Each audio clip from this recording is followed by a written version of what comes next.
Hey YouTube, how's it going? So for today's video, I thought we'd do a little bit of talk about my analysis of the new Fortnite season so far. I've been playing Fortnite for about 6 months now, and every season I really overanalyze everything to try and get a good strategy for how to win every time, and I don't execute that much, but that's a skill issue. I wanted to talk about kind of how I'm seeing the new season, how it differs from Remix, and just kind of go through the process of how I think you should play the game in order to be competitive. And a little bit of a disclaimer, I play with controller. I'm not doing any crazy flicks or insane edits with that. I also play unranked mostly, so everything is going to be kind of for unranked players versus maybe the top tier. And this is also just from about 5 hours, really more like 4 hours of gameplay of the season so far. So not too in-depth, but just what I'm gathering just from initial analysis. So let's get into it.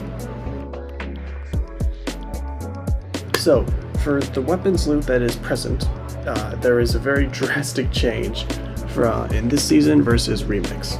So, with Remix, we had a very heavy sniper loot drops, and really bad ARs. They didn't have scopes, they had a ridiculous spread, you couldn't use them from far away.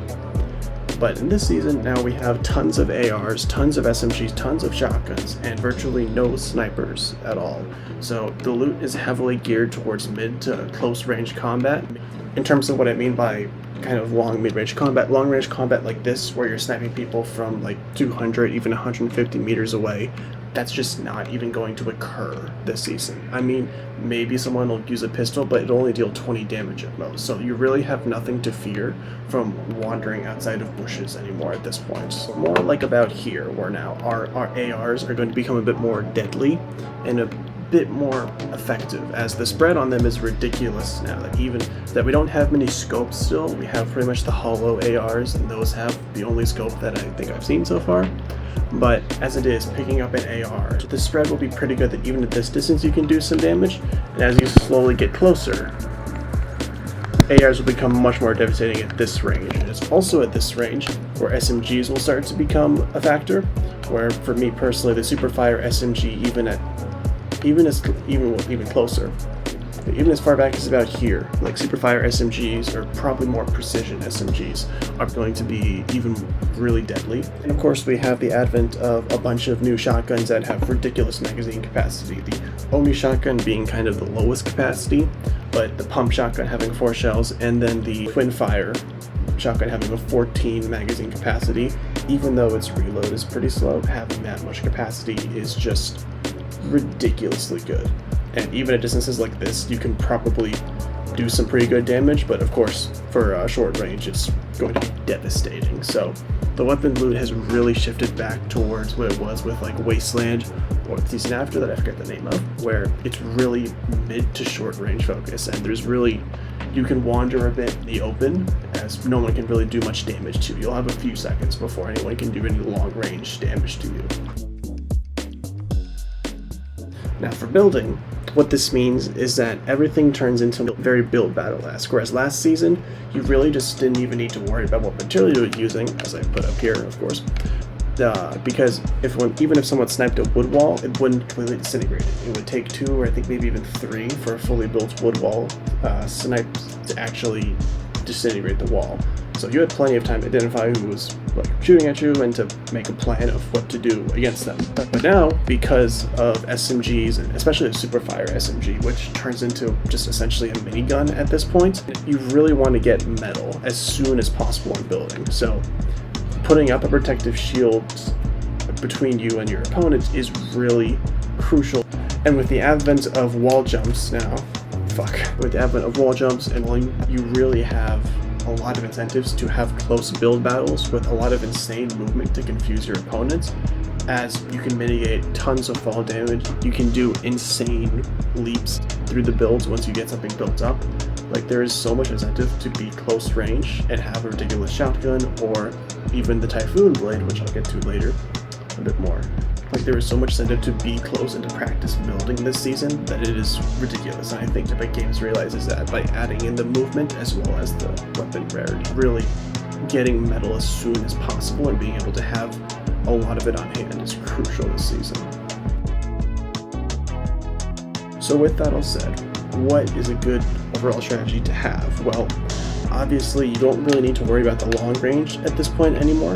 It's really mid and short range. The problem is, this season they turned the DPS of the weapon so high up where, like, even before, where it would take like 4 or 5 seconds at best to really laser someone, it can take 2 seconds at, like, easily with just a super fire SMG to just demolish someone. So it really is a much more fast-paced way of playing the game this season, as opposed to Chapter 5 in general, I feel. The really high DPS, the insane movement additions of wall jumping and rolling, and just the insane amount of SMGs that are ridiculously good, ARs that are ridiculously good spread, and shotguns that are also ridiculous and have crazy magazine capacity really means that it's going to be the short game for most of your battles. I've been able to take out a lot of people medium range with AR, but it's always decided routinely, especially with small circles towards the end, by just short game. So for an overall strategy, what I tend to do is, well, first get weapons off of where you drop and find some place to go and start wandering the world. Now once you do that, you don't really need to worry about defending yourself or being in builds all the time and not being out in the open, because no one's really going to snipe you. As long as you're aware of kind of your nearby surroundings, you'll be pretty fine and you won't get jumped. The difference is you'll need to immediately have an AR on hand, like a hollow, in order for some medium range combat, because that's probably the easiest way to do it. We're not sniping anymore, we're more using mid-range AR in order to decide battles before they happen, because the other thing is the Typhoon Blades are so fucking prominent. It's ridiculous at this point.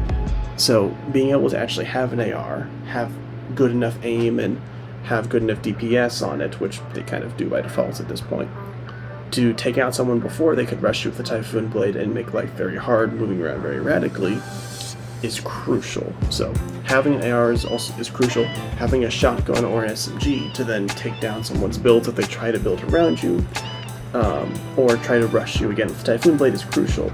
The only counters to a Typhoon Blade I think I've found thus far have been either a ridiculous shotgun with ridiculous DPS, or killing them from long range with an AR.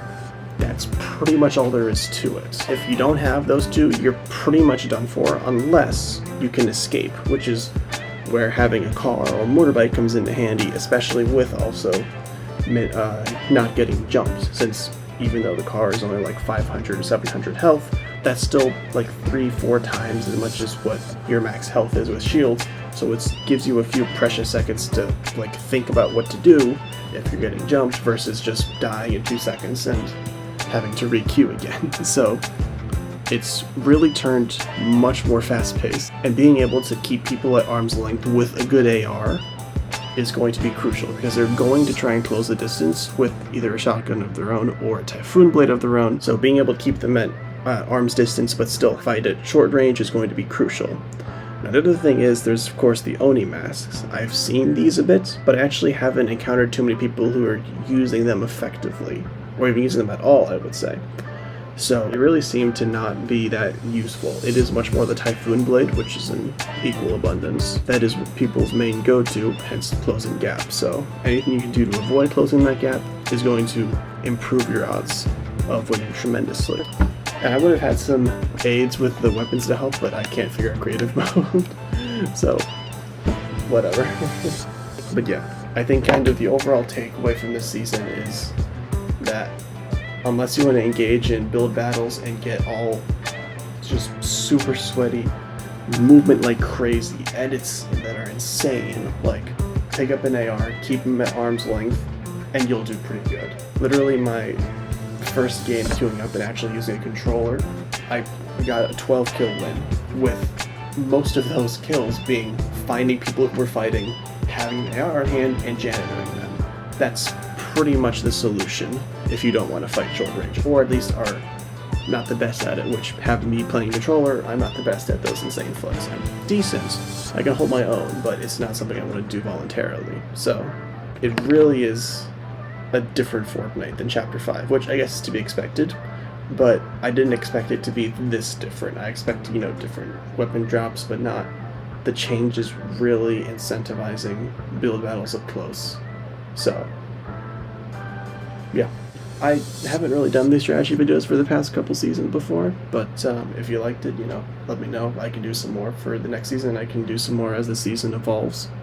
Um, Maybe I'll find some cool tech that will be pretty useful at some point. I didn't cover any of the like legendary or mythic or bosses or anything because I don't tend to go for them as much. I really just tend to get normal weapons and use those. So I thought this would be kind of more of a video trying to cater towards people who are just looking for a little bit more guidance on that. So hope the video helped. And yeah, I'll see y'all in the next one.